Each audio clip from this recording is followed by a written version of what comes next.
गाड़ी रवि से होती है। रवि को नशे की बुरी लत लगी होती है।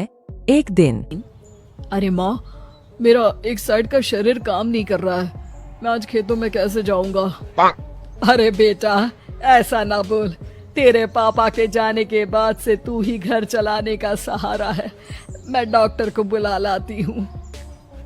देखिए बहन जी, रोहन के शरीर के एक साइड में लकवा है। अब वो कभी ट्रैक्टर नहीं चला पाएगा। घर में मंहूसियत का माहौल हो जाता है। लीजिए माँ जी, रोटी खा लीजिए। अरे बेटा, मुझे तो भविष्य की चिंता हो रही है। मेरा एक ही बेटा है और वो भी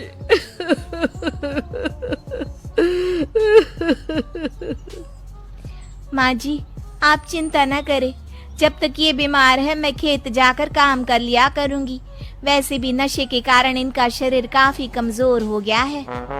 अगले दिन सीमा खेत में जाकर काम कर शाम को घर लौटती है। ये ले बेटा, पानी पी ले। कैसा रहा काम का पहला दिन? माँ जी, काम तो ठीक है, लेकिन मैं अगर ट्रैक्टर चलाना सीख लूँ ना तो काम और भी आसान हो जाएगा। अरे बेटा, दुनिया क्या कहेगी कि औरत होकर ट्रैक्टर चला रही है।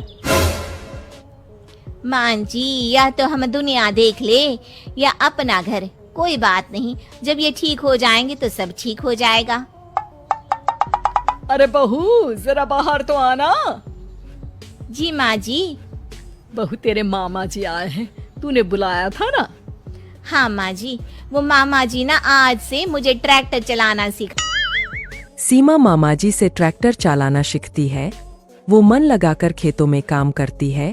और एक दिन माँ जी, पता है इस बार पूरे गांव में सबसे ज्यादा फसल का उत्पादन हमारे खेतों में हुआ है।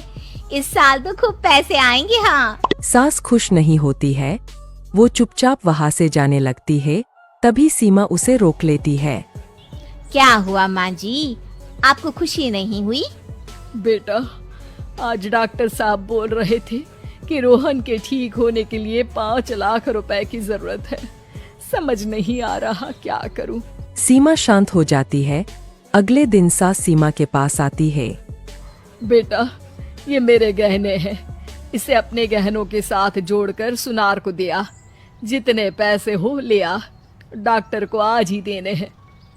सीमा अपने गहने और सास के गहनों को लेकर दुकान में बेचकर पैसे लेकर घर आ जाती है। माँ जी, सिर्फ 3 लाख रुपए का ही इंतजाम हो पाया है। बाकी के पैसे कैसे आएंगे? बेटा, अब तो एक ही चारा है, हमें जमीन भी बेचनी पड़ेगी। माँ, खेत बेच देंगे तो खाएंगे क्या? अरे बेटा, कोई दूसरा चारा भी तो नहीं है। रोहन ठीक हो जाए तो वो मेहनत करके इससे भी बड़ी जमीन ले लेगा। सास बहू मिलकर खेत भी बेच देते हैं। अब पूरे पैसे लेकर सास डॉक्टर के पास जाती है। डॉक्टर साहब, ये लीजिए सारे पैसे। बस किसी तरह मेरे बेटे को ठीक कर दीजिए। आपका बेटा ठीक तो हो जाएगा, लेकिन 6 महीने का समय लगेगा। सास बहू सोच में पड़ जाते हैं कि अब तो कोई जारिया भी नहीं रहा जहाँ से उन लोगों की कमाई हो। अब कमाएंगे नहीं तो खाएंगे क्या? माँ जी, मेरे माता पिता ने लड़की होने के कारण मुझे ज्यादा पढ़ाया लिखाया नहीं, लेकिन ट्रैक्टर चलाना सीखकर मैं कुछ काम करने के लायक तो हो ही गई हूँ। अरे बेटा, ट्रैक्टर अब कहाँ चलाएगी? खेत तो बिक गए हैं। माँ जी, मैं किसी और के खेतों में दिहाड़ी में काम कर लूंगी। कुछ तो पैसे आएंगे ही ना। कहकर सीमा काम करना स्टार्ट कर देती है। जैसे तैसे उन पैसों से गुजारा चल ही रहा था। माँ जी, पास के अस्पताल से मुझे नौकरी के लिए ऑफर आया है।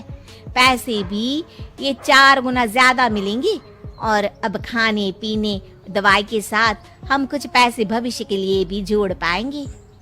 लेकिन काम क्या है बहू? माँ जी, मुझे अस्पताल की एम्बुलेंस चलानी है। अरे, तू तो मेरी बहू नहीं, बेटा है। बेटा, जरूर जा बेटा। और हाँ, तूने पूरे गांव में एक मिसाल कायम कर दिया कि हर काम हर कोई कर सकता है। उनके लिए लड़की या लड़का होने की कोई जरूरत नहीं। सीमा मन लगाकर काम करना शुरू कर देती है। आगे जाकर वो